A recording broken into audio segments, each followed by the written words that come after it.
In the rolling hills of southern Africa at the turn of the 1800s, a drama of epic proportions was brewing. It was a story of tradition, betrayal, and consequences that would ripple across a continent. At its center were a powerful chief, a proud woman, and the child whose very birth threatened to tear their world apart. The story of Shaka Zulu is one of conquest. But to understand the man, you have to understand the boy. And to understand the boy, you have to understand the profound and relentless rejection he faced from the one person who should have protected him, his father. The Zulu chief, Senzangakhona, faced a choice between his legacy and his son. But this wasn't just any son. His existence was an insult to sacred tradition, a living reminder of a promise broken. When the king publicly denied the boy Shaka and cast him out, he ignited a fire of rejection that forged one of history's most feared warriors. This is the story of how a father's shame and a mother's fierce love created a king. This is the answer to the question. Why did Senzangakhona seem to hate the son who would one day eclipse his own name? To really understand the weight of this rejection, we need to go back to the late 1700s. The land we now call KwaZulu-Natal was a patchwork of hundreds of small independent Nguni-speaking clans. This was a world defined by three things: kinship, cattle, and custom. Cattle were everything: wealth, status, and power. They were the currency you used to pay tribute or to secure a bride. Life revolved around the kraal, a circle of beehive huts with a cattle enclosure in the middle. The chief was the center of this universe, the link to the ancestors. His power, though, wasn't absolute. It was held in check by a council of elders and more importantly by tradition. These traditions were the unwritten constitution governing everything from farming to marriage. To break one was to risk not just shame but chaos. In this world, the Zulu were a minor clan, paying tribute to a much larger power, the Mthethwa Confederation. The Zulu chief Senzangakhona was set to inherit this pretty modest leadership role. No one could have guessed that this small clan held the seed of an empire or that the spark for its rise would be an act of forbidden passion. Senzangakhona was a man whose name literally meant he who acts with good reason. He was known more for careful strategy than for acting on impulse. As chief, his personal life was political. He had at least 16 wives, and each marriage was a strategic alliance meant to build relationships with neighboring clans. His job was to maintain stability and produce a clear, undisputed heir. His life was one of order and duty. And then he met Nandi. Nandi was the daughter of a chief from the neighboring Elangeni clan. She was anything but timid. By all accounts, she was fiercely proud, intelligent, and completely self-assured. She was spirited and beautiful, and she caught the young Zulu chief's eye. A relationship began, but it was supposed to follow strict rules designed to prevent the exact chaos they were about to unleash. The feelings that grew between them didn't follow protocol. They were raw, human, and reckless. For a man named He Who Acts with Good Reason, Senzangakhona was about to do something that defied all of it. To understand just how big a deal this was, you have to know about a custom called ukulobanga.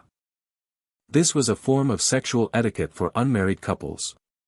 It allowed for intimacy and physical contact without actual intercourse. This wasn't just some loophole for young lovers. It served a vital social purpose. It let couples build a bond while strictly preventing premarital pregnancy. An unplanned pregnancy was a social disaster. It threw the whole system of marriage alliances which were built on the transfer of cattle lobola into disarray. A child born outside of this system had no clear social standing, no inheritance, and brought shame to both families. Ukulobanga was the cultural guardrail that kept society on track, and a chief like Senzangakhona was expected to be its ultimate role model. But in a moment of passion, Senzangakhona and Nandi broke this sacred tradition. They crossed the line and the inevitable happened. Nandi became pregnant. This was a catastrophic breach of protocol. For Senzangakhona, it was even worse. He was the chief, the guardian of tradition. His actions were an insult to the ancestors and a huge political embarrassment. He had failed in his duty, and the living growing proof of that failure was about to be revealed. When Nandi, bold and unafraid, showed up at the Zulu royal kraal to announce she was pregnant with the chief's child, she was met with pure scorn. Senzangakhona, cornered and ashamed, tried to deflect with a cruel lie. He publicly declared that she couldn't be pregnant. She must, he claimed, just be sick from an intestinal beetle known as the Shaka. In that moment of public denial, he didn't just insult Nandi. He accidentally named his son Shaka, a name that meant beetle, a name born of contempt and one that would follow the boy throughout his childhood as a constant reminder of his shameful conception. But Nandi and the Ilangeni elders weren't backing down. They kept pushing, demanding that the Zulu chief take responsibility. The pressure worked. Reluctantly, Senzangakhona was forced to admit the child was his. He agreed to a formal arrangement. He'd pay the penalty for impregnating an unmarried woman and eventually take Nandi as one of his wives. But this was no celebration of love. It was a political move to clean up a mess, and he would make sure that neither Nandi nor her son would ever truly belong. Eventually, Nandi and young Shaka moved to the Zulu capital, and Nandi became Senzangakhona's third wife. On the surface, it might look like a resolution, but inside the complex world of a royal household, it was a hollow victory.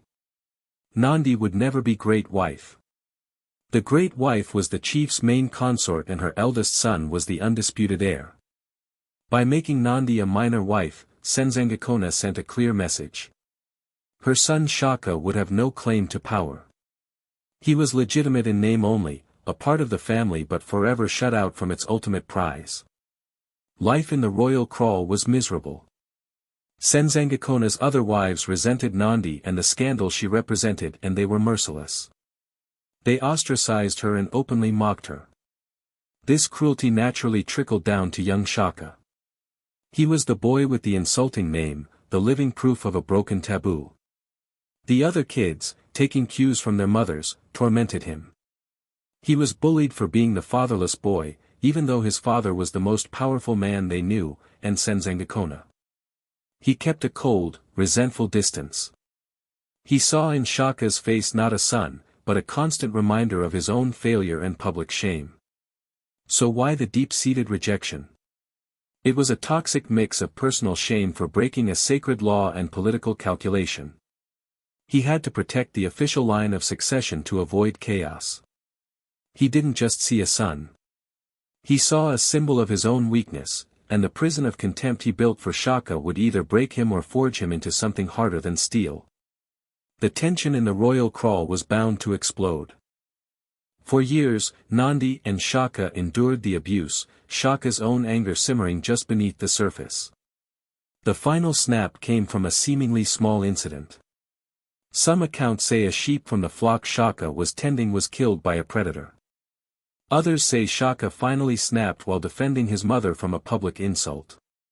Whatever the spark, it lit the fuse. The confrontation was ugly. Senzangakhona, his patience gone, flew into a rage and beat Shaka. This was more than discipline. It was a violent act of rejection. It was followed by the ultimate punishment, banishment. He cast them out. Nandi his wife and Shaka his son were exiled from the Zulu kraal, disowned and sent away with nothing. Senzangakhona was physically removing the living symbols of his shame from his sight, hoping to be rid of them forever. For Nandi, it was the ultimate humiliation. For young Shaka, it was the moment that would define his life.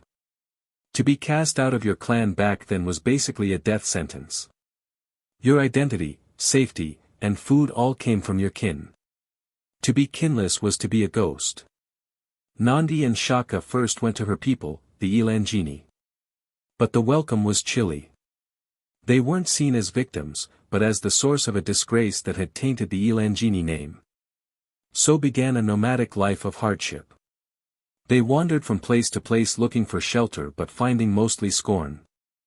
They faced starvation, wild animals, and the cruelty of people who saw them as easy targets. For Shaka, this was a brutal education in the realities of power. He learned that without status, you are nothing. He watched his proud mother endure one humiliation after another, her resilience their only shield. This didn't break him. It forged him. Every insult and every hungry night was fuel for the fire inside him. The pain of his father's rejection was now amplified by the rejection of the whole world. He developed a fierce protective love for his mother and a burning ambition to get the one thing that would keep them safe, power. The wilderness didn't tame Shaka. It made him feral. After years of wandering, their luck finally changed. Nandi and Shaka found their way to the lands of the Mthethwa, the powerful confederation that the Zulu themselves answered to. There they came under the eye of its visionary chief, Dingiswayo. Dingiswayo was a new kind of leader. He dreamed of uniting the scattered clans into a single powerful kingdom. To do that, he needed a new kind of army. He organized his warriors into disciplined regiments based on age called Amabutho. These weren't temporary forces. They were standing military units that built a sense of brotherhood and loyalty that went beyond clan lines. For Shaka, now a young man arriving in the Mthethwa lands was like finding water in a desert. Here, your worth wasn't about your birth, but your courage. In the army of Dingiswayo, the outcast could finally find a home, a purpose, and a brotherhood. Shaka, the rejected son, eagerly joined the ranks, ready to prove himself. When Shaka joined his regiment, he wasn't just looking to fit in. He was looking to stand out. And he did. He was tall, powerful, and fought with a ferocity that shocked even veteran warriors. All those years of rage were now channeled into an unstoppable force. But Shaka was more than a fighter. He was a revolutionary thinker. He looked at the traditional way of fighting, two lines of men throwing light spears assegai at each other from a distance, and thought it was absurd. He famously ditched his sandals to be faster.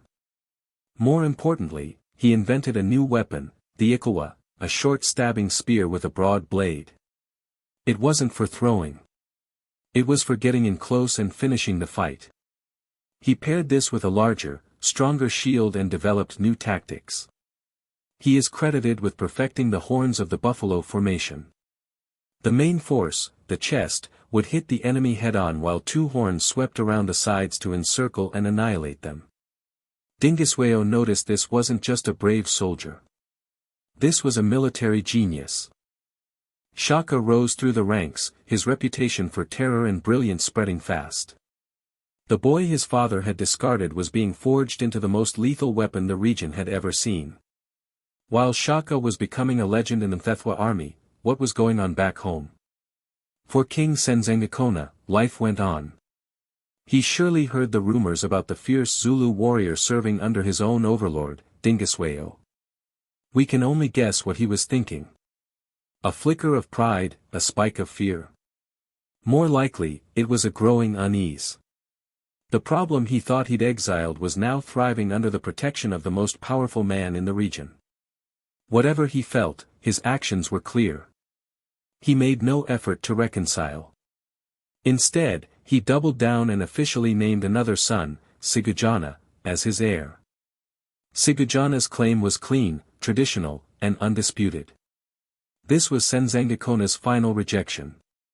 He was drawing a line in the sand, choosing predictable tradition over the chaotic force of nature his firstborn son represented. He was trying to secure his legacy, but in doing so, he made an enemy he could never have imagined. A story of rejection is powerful, but a story of return is legendary. Shaka now has the skills, the ambition, and the backing of a king. The only thing standing between him and the throne he was denied is his half-brother. If you're hooked by this story of injustice and resilience, make sure to subscribe and hit that notification bell because the next chapter of Shaka's life will change history, and let us know in the comments. Was Senzangakhona just a cruel father, or was he a man trapped by the traditions of his time? Around 1816, the news that changed everything arrived. King Senzangakhona was dead. He died of natural causes, his reign of quiet diplomacy ending peacefully. As he had decreed, his chosen son, Sigujana, took over the chieftaincy. On the surface, it seemed Senzangakhona's final wish for an orderly succession had come true. But legacies are fragile. The news traveled fast, soon reaching the Mthethwa king Dingiswayo. And more importantly, it reached his fearsome commander, Shaka. For Shaka, this wasn't a time to mourn a father. The man who died was the architect of his lifelong humiliation. Senzangakhona's death wasn't an ending.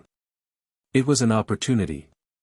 The main obstacle to his ambition was gone. All that was left was a placeholder on a throne that Shaka believed was his by right of strength. Shaka didn't act alone. He went to his patron Dingiswayo and made his case. Sigujana was an unproven leader. Installing a powerful and loyal ally like Shaka as head of the Zulu would strengthen the entire Mthethwa Empire. Dingiswayo agreed. He gave Shaka his blessing and critically a regiment of Mthethwa warriors to back his claim. Shaka wasn't returning as a beggar. He was marching on the Zulu capital as a general at the head of an army with the support of the regional superpower. The journey home must have been a flood of memories. This was the land that had thrown him out. He was returning to face the ghosts of his childhood. But this time, he wasn't a scared boy. He was a conqueror. Shaka's arrival with an army sent a wave of panic through the Zulu capital. His half-brother, Sigujana, the new chief, had no time to build alliances. He was a chief by title, not by reputation. The confrontation was swift and brutal. There was no negotiation. Sigujana was overthrown and killed almost immediately. Shaka eliminated the man his father had chosen over him, wiping the slate clean with an act of supreme violence. He then stood before the Zulu elders, the same men who had silently watched him and his mother be abused and exiled. Their choice was simple. Accept him as chief or face the same fate as Sigujana. It wasn't really a choice at all. In a stunning reversal of fortune, the boy named for a beetle, the outcast who had been beaten and banished, declared himself chief of the Zulu. With the throne secured, Shaka's first act was deeply personal. He turned to the one person who had stood by him through it all, his mother, Nandi. For decades, she had been the disgraced woman, the difficult wife, the exiled mother. Now her son would rewrite her story. Shaka raised Nandi to a position of incredible power. She was made the Queen Mother, Indlovukotsi, the Great She-Elephant, a title of immense respect and authority. She became his closest advisor. This was her ultimate vindication. The woman who was scorned in the royal kraal now held power within it. Shaka then sought out those who had tormented them all those years ago. They faced the wrath of the king. He punished them severely, sending a terrifying message. An insult to his mother was an insult to him. Nandi's strength had been Shaka's shield. Now his power was her reward. The story of Senzangakhona and Shaka is a powerful lesson in unintended consequences. Senzangakhona's rejection of his son wasn't just simple malice. It was a tangled mess of personal shame, cultural pressure, and politics. He was a man trying to maintain order, and Shaka's existence threatened that order. But his actions backfired spectacularly. The neglect and exile didn't crush Shaka. It focused his spirit into a diamond-hard point of ambition. The rejection that was meant to erase him became the engine of his life. In trying to banish a problem, Senzangakhona accidentally forged a weapon. And that weapon returned to seize the very legacy he tried to protect. Shaka's rise to chief of the Zulu wasn't the end of the story. It was just the beginning. He would take that small clan and transform it into the most powerful indigenous empire in southern African history, unleashing a storm of war and change known as the Mfikane, the crushing. The boy a king rejected became a king all others feared. But that is a story for another time.